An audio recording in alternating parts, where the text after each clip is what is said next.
예, 오늘 느헤미야 9장의 말씀을 여러분과 같이 또 나눕니다.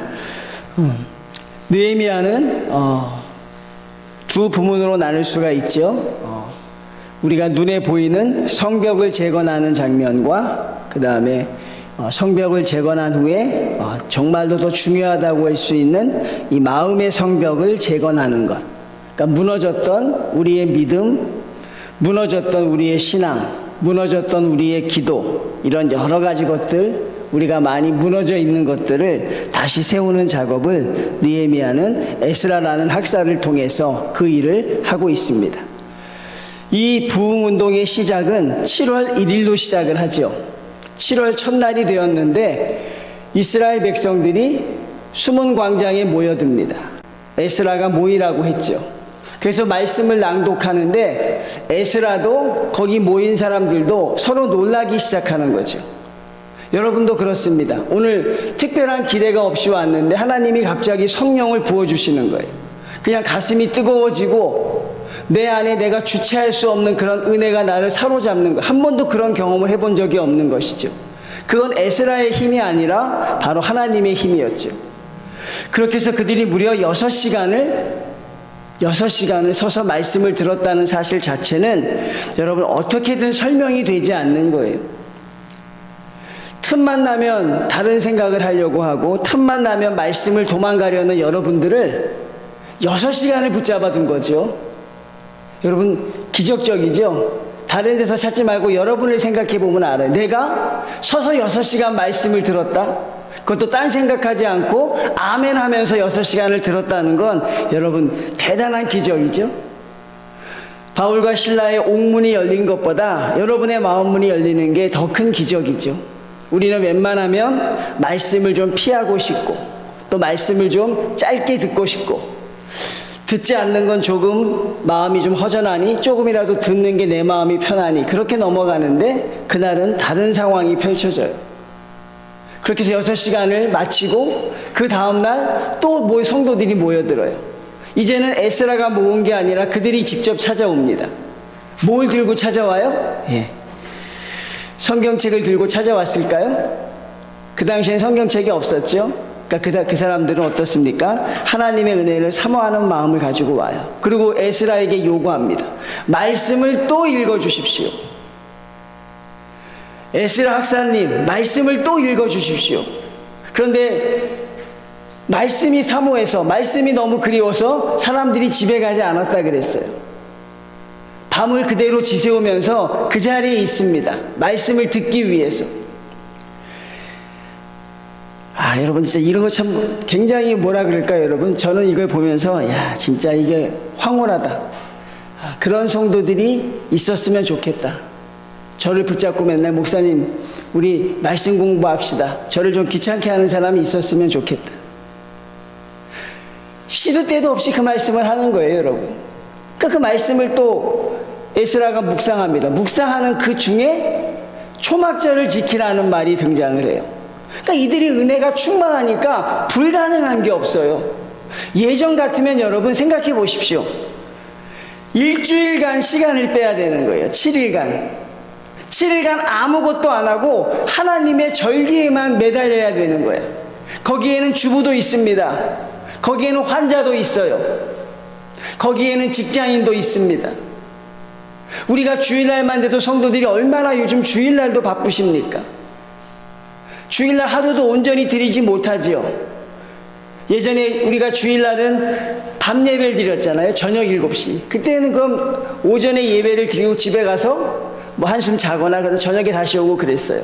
밤 7시가 예배였으니까. 저는 그때 어릴 때 아침 새벽에 가서 계속 교회에 있었어요. 7시까지. 점심도 먹고 저녁도 먹고. 그런데 오늘날 성도들이 목사님 7시 너무 내 생활이 없어서 안 되겠습니다.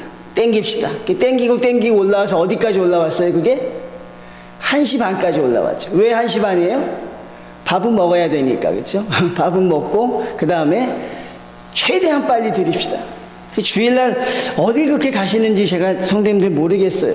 우리 성도님들은 주일날 다른 스케줄을 잡으시는 분은 한 분도 없을 것이고, 그렇죠? 그런 분은 상상이 안 되니까. 그런데 만약에 어디 그렇게 가시는지 모르는 거죠. 근데 그런 사람들이 말씀을 붙잡고 에스라에게 말씀을 또 읽어주십시오 했는데 초막절을 지키니까 에스라 학사님, 느헤미야 총독님, 우리가 초막절도 지켰으면 좋겠습니다. 우리가 성경에 나온 그대로 하고 싶습니다. 이게 은혜라니까요, 여러분. 성경에 나온 그대로 하고 싶습니다. 우리가 지금 사순절 말씀 묵상하고 있죠. 예수님이 가신 길을 그대로 한번 따라가고 싶습니다. 이게 은혜라고요. 주님처럼 한번 낮아지고 싶습니다. 주님처럼 한번 누군가를 사랑하고 싶습니다. 왜 말씀에 우리가 사로잡히면 그걸 사모하게 되는 거예요. 십자가를 피하는 게 아니라 십자가를 따라가고 싶은 것이죠. 이 말씀의 은혜가 그걸 가능하게 하는 것이죠. 십자가와 내가 분리되는 게 아니라 십자가와 내가 하나가 되는 거죠. 우리가 그것을 온전히 말씀에 우리가 몰입하면 그런 현상이 생기는데, 이들이 일주일간이나 절기를 지키는데 그걸 하겠다 그래요. 어느 누구도 반대하지 않습니다. 어떻게 이런 일이 가능할까요, 여러분? 이게 상상을 초월하는 일 아닙니까? 이 사람들이 일주일이라는 시간을, 여러분, 그 일주일에 전에 어떤 일이 있었어요? 고된 공사가 있었죠. 말로 표현할 수 없는, 여러분, 대장정의 공사가 있었잖아요. 모두 아마 만신창이가 됐을 거예요, 몸이. 아마 모두 녹초가 됐을 거예요. 근데 그들이 전날에 어떻습니까? 6시간을 서 있었으니 그 피곤함이야 오직 더하겠습니까? 근데도 그들은 하겠다고 하는 겁니다. 한 명도 반대하지 않고 하겠다고 합니다. 그러면 에스라가 그러죠. 그러면 너희가 가서 장막을 지어라. 아무 말도 하지 않고 장막을 짓습니다. 여러분, 이런 역사가 바로 우리가 말씀에 사로잡히는 거죠.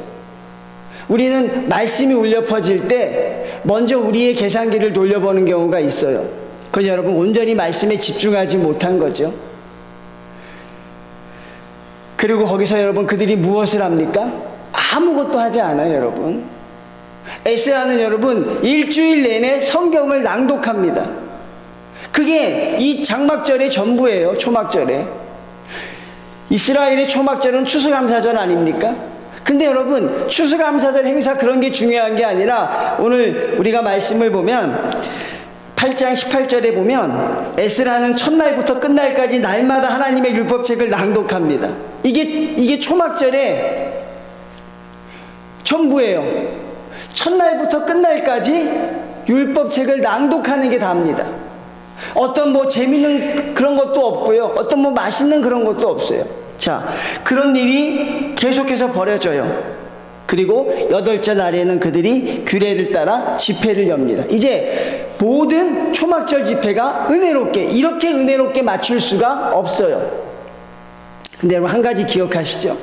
이 초막절 집회 때 말씀을 들으니까 이 성도들이, 이 이스라엘 백성들이 어때요? 마음이 울컥하니까 막 울기 시작해요. 근데 에스라하고 느헤미야가 뭐라 그래요? 울지 말라 그럽니다. 지난주에 제가 같이 나눴던 말씀 기억하죠? 울지 말라. 오늘은 주의 성일이니 울지 말라는 것입니다. 여러분, 이스라엘 백성들은요, 7월달이 우리의 새해 같은 날, 1월달입니다. 7월 1일 날을요, 나팔절이라 그래요.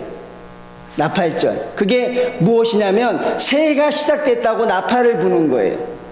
그 다음에 7월 10일이 무엇입니까? 그 유명한 속죄일.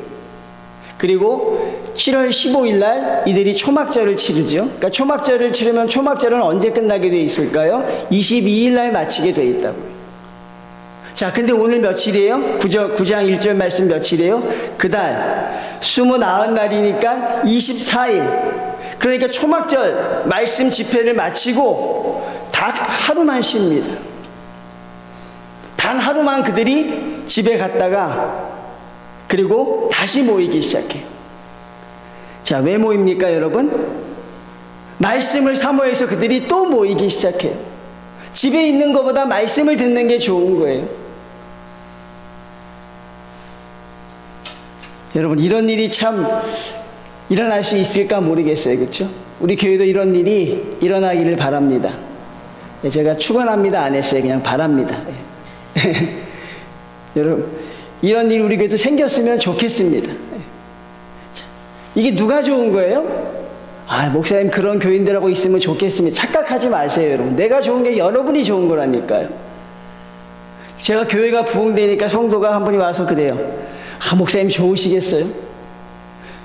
당신은 안 좋습니까? 저도 좋죠. 목사님 계속 저한테 저 좋겠다 그러는데 나 좋은 게 아니라 여러분이 좋은 거라니까요.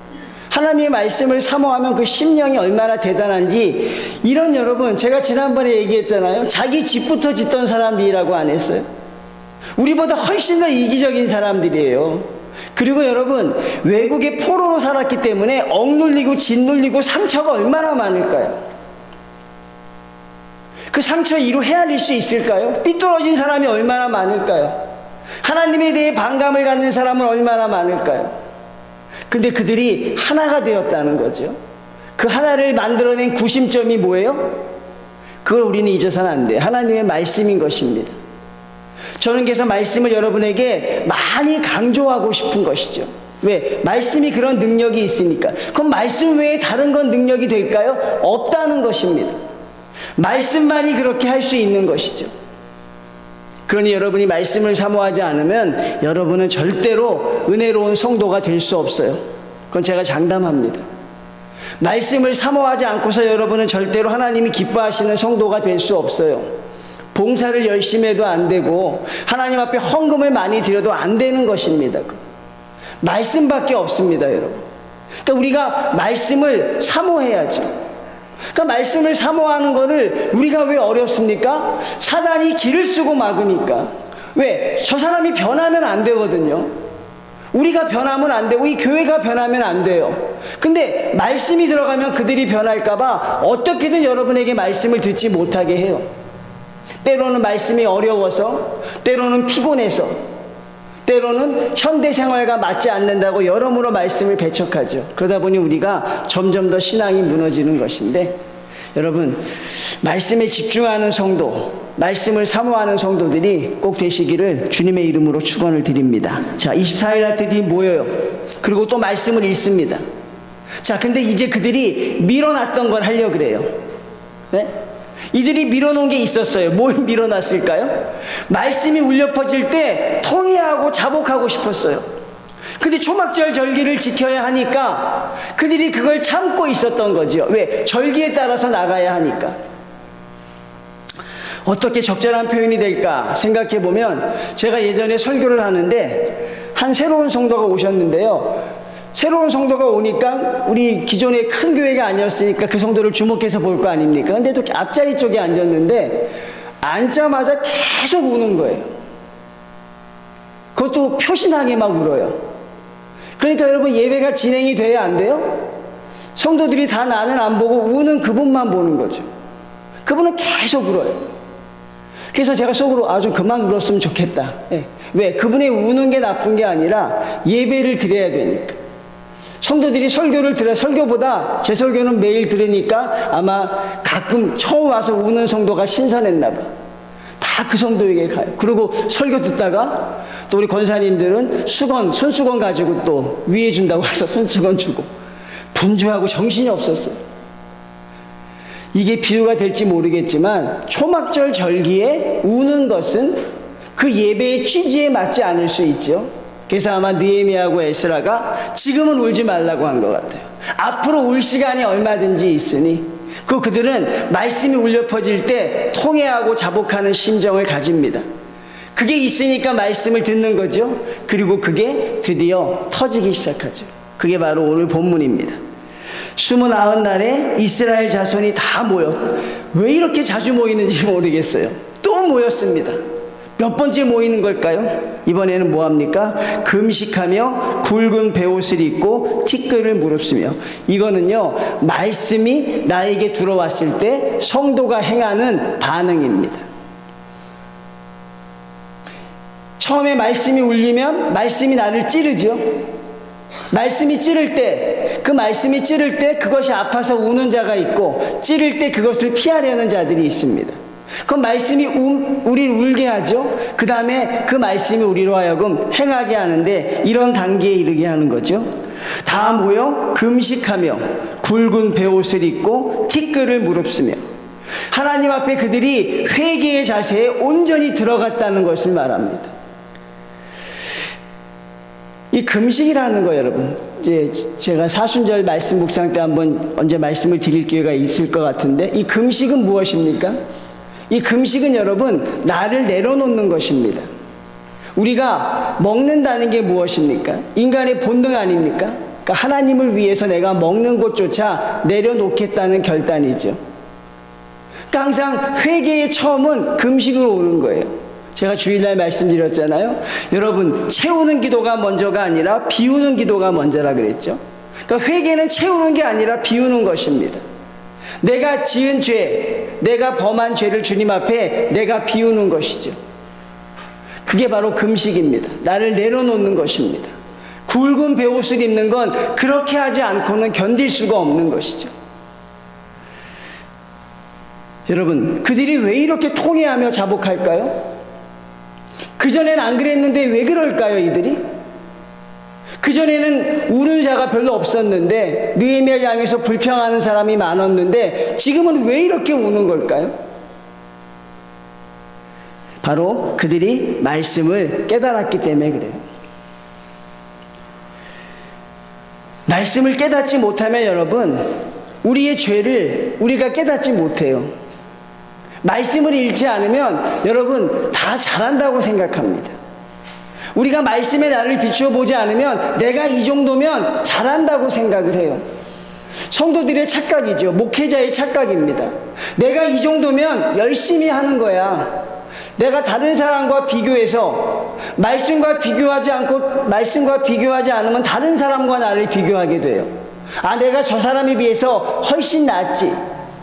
그리고 죄에 대해서 이야기하면 나에게 주는 것이 아니라 나보다 못한 사람들을 바라보는 경우가 많죠. 바리새인과 서기관처럼. 말씀을 읽지 않으면 그래요. 말씀을 읽지 않으면 기도의 제목도 알 수가 없어요. 내가 기도해야 될 대상도 찾지를 못해요. 여러분, 혹시 매일 똑같은 주제로 기도하는 성도들, 혹시 내가 말씀을 읽지 않나 한번 돌아보셨으면 좋겠어요. 매일 똑같은 죄로 회개하는 사람들, 그냥 기도가 녹음기 틀어놓은 것처럼 그렇게 되시는 분들은 하나님의 말씀을 읽지 않는 거예요. 하나님의 말씀을 여러분이 읽으시면 내가 회개해야 될 제목이 10개에서 100개로 늘어나요. 내가 말씀에 집중하면 내가 잘못한 게 10개에서 100개로 늘어난다고요. 그리고 내가 기도해야 되는 대상이 하나에서 10개, 100개로 늘어나요. 아마 우리 기도 많이 하시고 말씀 읽어보신 분들은 제 말이 공감이 될 거죠. 말씀을 읽어보니 왜 이렇게 내가 해야 될 일이 많은지, 말씀을 읽어보니 내가 왜 이렇게 기도해야 될 사람이 많은지, 말씀을 읽어보니 내가 왜 이렇게 주님 앞에 잘못한 게 많은지, 그것들이 이스라엘 백성들이 본물 터지듯 터져버린 거예요. 성벽을 재건할 땐 울 일이 없었어요. 왜? 말씀을 읽지 않았으니까. 그러니까 여러분, 오늘날 여러분들이 말씀을 읽지 않으면 여러분의 기도와 여러분의 회개도 할 게 없는 거죠. 주님의 십자가 앞에서도 내가 지은 죄가 뭘까? 내가 뭐 이렇게 큰 죄를 지었을까? 목사님이 왜 자꾸 나를 보며 죄인이라고 할까? 내가 무슨 죄를 지었을까? 그렇게 돼요. 말씀에 비추어 보지 않으면.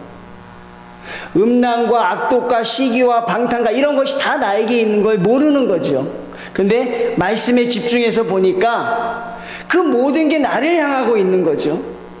주님을 십자가에 못 박은 사람도 나고, 내 안에 음란함과 악독함이 있는 것도 알겠고, 그것 때문에 수많은 상처를 줬던 사람들이 있고, 그러니 내가 다 기도할 수밖에 없고 회개할 수밖에 없는 것이죠. 우리의 기도가 넓어지는 것이죠. 말씀을 읽지 않는 성도는 기도를 하긴 하지만 기도의 범위가 아주 작습니다. 아주 작아요. 그런데 말씀을 풍족하게 읽고 말씀의 은혜를 받은 사람은 기도의 범위가 아주 넓습니다. 내가 사랑해야 될 사람도 훨씬 더 많아지고. 그러니까 이들이 여러분 견딜 수가 없는 거죠. 하나님 앞에 자기의 지은 죄들이 너무나 크기 때문에, 말씀이 나를 얼마나 찔렀는지 그들은 여러분 금식하고 굵은 베옷을 입고 티끌을 무릅쓰며 통곡합니다. 바로 유대인의 새해는 통곡과 함께 시작하는 거예요. 유대인의 7월 1일 새해는요, 하나님 앞에 회개함으로 시작합니다. 그래서 모든 역사의 시작, 기억하십시오. 기독교 역사의 시작은 항상 회개였어요. 교회 부흥의 시작도 여러분, 회개로부터 옵니다. 여러분의 심령의 부흥도 반드시 회개로부터 옵니다. 예수님의 제자로 부름받은 베드로도 회개로부터 시작했고요. 이사야 선지자도 회개로부터 시작했어요. 모세도 주님 앞에 내가 겸손한 자라고 나갔고 하나님 앞에 버림을 받았던 사울 왕도 자기가 아무것도 내세울 것이 없는 겸손함으로 시작을 하죠. 그러니까 모든 시작은 회개입니다. 은혜의 시작도, 여러분이 변화되는 심령의 변화의 시작도, 교회 부흥의 시작도 회개로부터 시작하는 거죠. 그러니까 그게 정확한 수순인 것입니다. 자, 2절 봅니다. 그들이 지금 모든 이방 사람들과 절교하고, 자, 회개할 때 회개의 내용이 나오고 있어요. 모든 이방 사람들과 절교하고.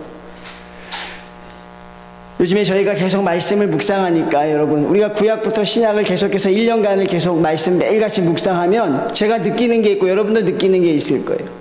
하나님이 우리를 향해서 가장 걱정하시는 건 뭐냐면 이방 사람들과 같이 사는 것 때문에 그렇죠. 우상 숭배하지 마라. 저들의 것을 탐내지 말라. 그들이 이방 사람들과 생활하는 거, 여러분, 그것을 하나님이 경계하시죠. 철저하게 경계하시죠. 우상 숭배할까봐. 근데 오늘날 우리에게도 해당되잖아요. 우리도 세상 사람들과 같이 살잖아요. 자, 회개할 때 제일 먼저 하나님이 요구하시는 게 뭐냐면 이방 사람들과 절교하라는 것입니다. 세상을 끊으라는 것입니다. 끊을 수 있는 용기가 우리에겐 안 생기죠. 그런데 우리가 말씀 앞에 은혜를 받으면 그것들을 끊는 은혜들이 생겨납니다. 그전에는 끊을 용기가 없었거든요. 그전엔 그걸 우리가 버릴 용기가 없었어요.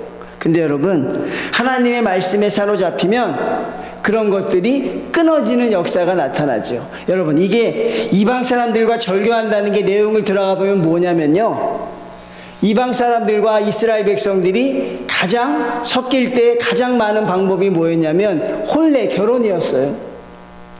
그러니까 이방 사람과 절교한다는 건 뭐예요?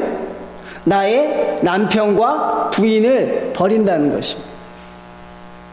어떻게 그럴 수가 있습니까? 그렇게 해야 되는 거예요, 여러분. 어떻게 그렇게 할 수 있습니까?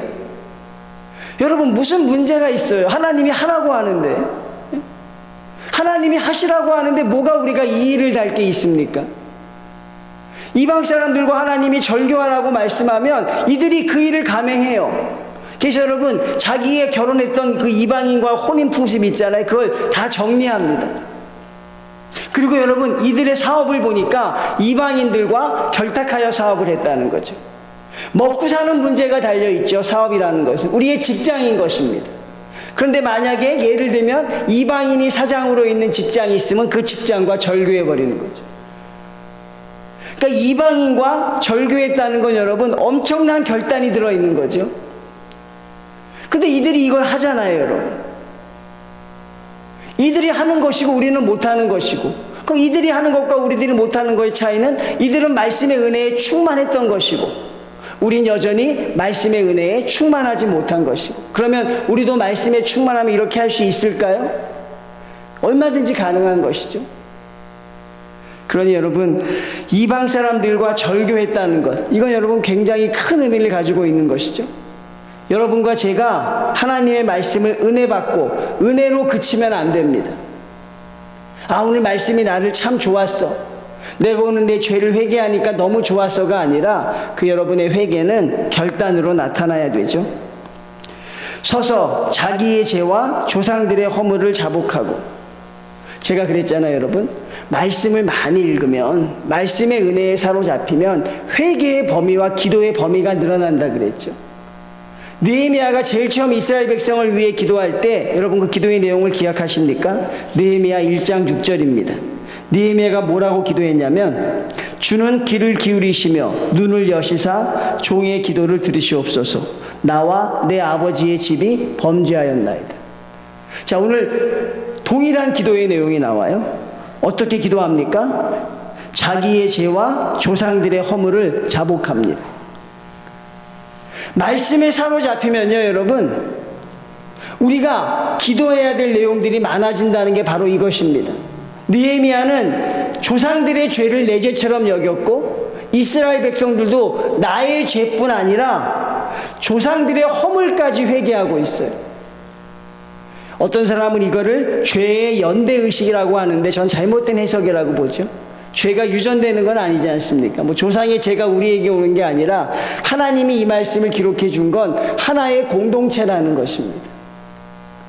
하나의 공동체. 우리 중에 기도하는 성도 하나가 우리를 위해 기도하면 우리는 그 사람 때문에 평안할 수 있어요. 교회는 그런 능력이 있습니다. 우리 교회에서 매일같이 나와 기도하시고 날짜를 정해 기도하는 성도들 보면 성도들을 위해 열심히 기도해 주시죠. 바로 그분들 때문에 우리가 평안한 것이에요. 내가 기도하지 않았지만 나를 위해 기도하는 누군가 때문에 내가 하나님의 은혜를 받고 살 수 있죠. 그러니까 여러분, 그런 분들한테 잘하십시오. 예? 밥도 사시고, 예? 아주 잘한다고 칭찬도 해주시고, 그리고 언제까지 받아만 먹지 마시고, 여러분도 누군가를 위해 기도해주는 성도가 돼야죠. 나도 누군가를 위해 기도해서 나 때문에 그 성도가 평안함의 은혜가 있어야죠. 이게 바로 공동체입니다. 하나님 앞에 깨어있는 한 사람, 기도하는 한 사람, 그 사람이 여러분의 가정을 살려요. 그 사람이 교회를 살릴 수 있습니다. 그 사람이 나라를 살립니다. 그래서 깨어 기도하라는 것이죠. 다 깨어 기도했으면 제일 좋겠지만 다 깨어 기도할 수 없으니 누군가는 깨어서 기도해야 한다는 것입니다. 저는 그 깨어있는 성도가 늘 여러분 한 사람이 되기를 저는 늘 바라는 것이죠. 여러분이 그 깨어있는 성도 한 사람이 되면 된다는 것이죠. 자, 3절 봅니다. 이날에 낮 4분의 1은 그 제자리에 서서 하나님 여호와의 율법책을 낭독하고, 낮을 4분의 1로 나눠서 시간이요, 오전 6시부터 오전 9시까지요. 3시간은 하나님의 말씀을 낭독하고, 그리고 9시부터 12시 그 3시간은 죄를 자복하며 그들이 하나님 여호와께 경배하였더라. 이스라엘 백성들 움직이는 걸 보면 3시간 막 6시간 아무렇지도 않죠. 여러분, 굵은 베옷을 입고 금식하고 주님 앞에 티끌을 무릅쓰고 기도하는데 시간을 정해서 낮에 6시부터 9시까지는 서서 앉지 않습니다. 서서 성경을 3시간 읽고 바로 이어서 9시부터 12시까지는 바로 읽은 말씀을 붙잡고 어떻게 합니까? 바로 3시간 기도를 합니다. 그럼 3시간 기도하려면 어떻게 해야 돼요, 성도님들? 3시간 말씀을 읽어야 3시간 할 수 있는 거예요. 이게 또 그렇게 해석이 됩니까? 저는 그렇게 해석하고 싶은 거죠. 3시간 기도하면 3시간 말씀을 읽어야 가능합니다. 그러니 여러분이 기도하는 시간은 여러분이 말씀을 읽는 시간과 비례할까요? 예, 아마 그렇게 생각하면 우리가 또 재밌게 적용해 볼 수 있을 것입니다. 자, 그런 일이 벌어지고 있어요. 4분의 1은 말씀을 읽고 4분의 1은 자복하고 경배하고. 자, 4절 봅니다. 레위 사람 예수아와 바니와 감미엘과 스바냐와 분니와 세레바와 바니와, 이 사람들은 여러분 레위 사람을 말하는 것입니다. 레위 사람들이 어떤 일 해주고 있습니까? 단에 올라서서 큰 소리로 그들의 하나님 여호와께 부르짖고. 금요일날 우리가 기도할 때 제가 부족하지만 여러분 앞에서 마이크를 대고 기도해 드리는 경우가 있죠. 굉장히 성경적인 것이죠. 레위 사람들이 예배를 담당하는데 앞에서 기도로 그들을 향해 부르짖어 주고 있는 것이죠. 자, 우리가 여기서 여러분 우리가 한번 적용해야 될 문제들이 있습니다. 바로 우리 2절 말씀인데요. 자, 우리가 하나님 앞에 많은 청년들이, 그렇죠? 결혼을 고민하는 사람들이 믿는 사람과 해야 되느냐, 믿지 않는 사람과 해야 되느냐, 많은 고민을 하죠. 예전에는 정말 제가 한창 20년 전쯤에 청년회 막 할 때는요, 정말 이 청년들이 엄청나게 고민했어요. 이게 막 믿지 않는 사람 같으면 아마 오래 사귀었어도 결혼을 포기할 만큼 대단했는데, 요즘에 또 성도들은 아예 그런 것 같진 또 않더라고요. 그러면서 어떤 생각들을 합니까? 아, 내가 전도해서 같이 교회 다니면 되지. 내가 열심히 전도해서 내가 하나님의 사람 만들면 되지라고 생각을 하죠. 근데 여러분, 그게 잘 되나요? 안 되나요? 그게 잘 돼야 안 돼요? 그럼 성경은 여러분 어떻게 우리에게 해석해 주고 있을까요? 앞으로 여러분의 자녀가 결혼할 때, 여러분이 결혼할 때 우리가 한번 이 말씀을 보면 성경은 이렇게 하고 있습니다. 너희는 믿지 않는 자와 멍에를 함께 매지 말라. 이게 성경의 말씀이에요. 믿지 않는 자와 멍에를 함께 매지 말라. 의와 불법이 어찌 함께하며 빛과 어둠이 어찌 사귀며 그리스도와 벨리알이 어찌 조화되며 믿는 자와 믿지 않는 자가 어찌 상관하며 하나님의 성전과 우상이 어찌 일치가 되리요. 우리는 살아계신 하나님의 성전이라. 우리가 세상 사람들과 섞이는 것, 결국은 성경에서 말하는 것은 빛과 어둠은 섞일 수 없다는 것입니다. 우리는 그들과 공통점이 없다는 것이에요. 우리는 그들과 하나의 가치관이 똑같을 수 없다는 것이에요. 그러니 우리가 믿음의 자녀들과 함께 결국은 결혼도 그렇게 하는 것이 맞다고 이야기하죠. 그래서 우리 믿지 않는 사람과 결혼해서 정말 크게 고생하는 많은 믿는 사람들을 보죠. 또 자녀를 그렇게 결혼시켰다가 무릎을 치는 사람도 우린 참 많이 봐요. 아, 그때 그렇게 했었어야 하는데, 그렇죠? 근데 성경의 논리를 제가 여러분에게 가르쳐 드리는 거죠. 성경은 분명히 그렇게 말하고 있어요. 믿지 않는 자와 멍에를 함께 매지 말라. 그리고 조화될 수 없으니 이왕이면 믿는 사람들을 찾으라는 거죠. 굳이 믿지 않는 사람들을 전도해서 만드는 것보다 쉽지 않은 일이라고 말하고 있어요. 그래서 하나님은 어떤 방법을 택하시냐면 이방인과 절교하라는 것이. 그들을 설득해서 믿음을 갖게 하는 것보다 그들과 절교하는 것이 훨씬 빠르다는 것입니다. 하나님은 가나안 족속을 전도하라고 하지 않았어요? 하나님은 여호수아에게 가나안 땅에 들어가서 저들을 하나님의 백성으로 만들라고 하지 않았어요. 그들과 상종하지 말라 그랬죠. 그 하나님의 뜻을 여러분들이 새길 수 있는 또 우리가 되어야 합니다. 제가 여러분에게 이걸 알아두시면 좋을 것 같아서 제가 같이 말씀을 나누었고요. 자, 5절 봅니다. 레위 사람 예수아와 감미엘과 바니와 하삼니아와 세레바와 호디아와 스바냐와 부다히아는 이르기를 너희 무리는 마땅히 일어나 영원부터 영원까지 계신 너희 하나님 여호와를 송축할지어다. 주여, 주의 영화로운 이름을 송축하올 것은 주의 이름이 존귀하여 모든 송축이나 찬양에서 뛰어남이니이다. 이들이 회개하며 기도하다가 마지막에 찬양으로 마무리하고 있죠. 5단계가 있다고 합니다. 여러분 기억하시면 좋을 것 같아요. 하나님의 뜻대로 살지 못했던 거 제일 처음에 우리가 그것을 깨닫게 된다는 거예요. 말씀을 읽으면 하나님의 뜻대로 살지 못했다는 걸 깨닫게 됩니다. 2번째 단계는 뭐냐면 고백하는 거죠. 하나님, 내가 이런 죄를 지었습니다. 내가 하나님 이런 죄를 지었습니다. 이게 고백한다는 것입니다. 그리고 3번째는 무엇입니까? 그 죄를 붙잡고 회개한다는 것입니다. 아까 제가 말한 대로 바로 금식을 하거나 굵은 베옷을 입거나 티끌을 입고 그렇게 나가는 것이죠. 그리고 4번째, 하늘의 하나님을 믿는 것입니다. 5번째는 무엇입니까? 그 하나님이 나의 죄를 사하여 주실 것이라는 기쁨으로 마무리하는 것이죠. 그게 우리 성도들의 자복이라는 것입니다. 내 죄를 자복하고 그 죄를 회개하고 하늘의 하나님을 의지하고 그 하나님이 내 죄를 사하여 주실 것을 믿고 우리의 마지막은 이 찬양과 경배가 되어야 한다는 사실이죠.